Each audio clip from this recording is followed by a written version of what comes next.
புதுக்கோட்டை மாலையீடு அருகே உள்ள தனியார் திருமண மண்டபத்தில் 1000 மாணவ மாணவிகள் பங்கேற்ற புதுக்கோட்டை மாவட்ட அளவிலான அபாக்கஸ் போட்டி வெகு சிறப்பாக நடைபெற்றது. போட்டியில் கலந்து கொண்ட மாணவ மாணவிகள் அபாக்கஸில் உள்ள கட்டங்களில் காய்களை வேக வேகமாக நகர்த்தி கணக்குகளை போட்டு நிமிடத்திற்குள் செய்து முடித்தது அனைவரையும் ஆச்சரியத்தில் ஆழ்த்தியது. புதுக்கோட்டை மாலையீடு அருகே உள்ள தனியார் திருமண மண்டபத்தில் இன்று எஸ்ஐபி அபாக்கஸ் புதுக்கோட்டை சார்பில் நடத்தப்பட்ட மாவட்ட அளவிலான அபாக்கஸ் போட்டி வெகு சிறப்பாக நடைபெற்றது. இந்த போட்டியினை எஸ்ஐபி அபாக்கஸ் நிர்வாக இயக்குநர்கள் ராஜேந்திரன், பிரவீணா ராஜேந்திரன் ஏற்பாடு செய்திருந்தனர். இவர்களிடம் புதுக்கோட்டை, அறந்தாங்கி, கரம்பக்குடி உள்ளிட்ட பகுதிகளில் மொத்தம் 1000க்கும் மேற்பட்ட மாணவ மாணவிகள் அபாக்கஸ் பயிற்சி பெற்று வருகின்றனர்.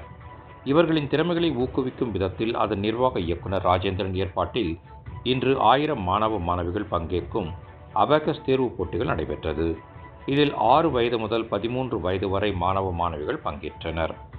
ஒவ்வொரு பிரிவிலும் 5 நிமிடம், 8 நிமிடம், 3 நிமிடம், 5 நிமிடம் என நிமிடங்கள் நிர்ணயிக்கப்பட்டு 30க்கும் மேற்பட்ட கணக்குகளை செய்யும் தேர்வு நடைபெற்றது.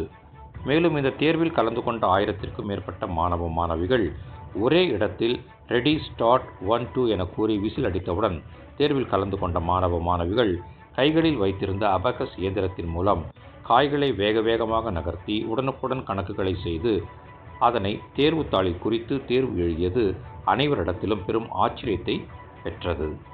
கைகளில் டைப் படிப்பது போல் மின்னல் வேகத்தில் அபாக்கஸ் இயந்திரத்தில் கணக்குகளை போட்டு அசத்தியது சிறப்பு விருந்தினரின் பெரும் ஆர்வத்தை ஏற்படுத்தியது. மேலும் இந்த போட்டியில் தமிழ்நாடு தொழிலாளர் துறை அமைச்சர் முகமது பர்வேஸ் கலந்து கொண்டு போட்டியை துவக்கி வைத்து மாணவர்களிடம் கலந்துரையாடினார்.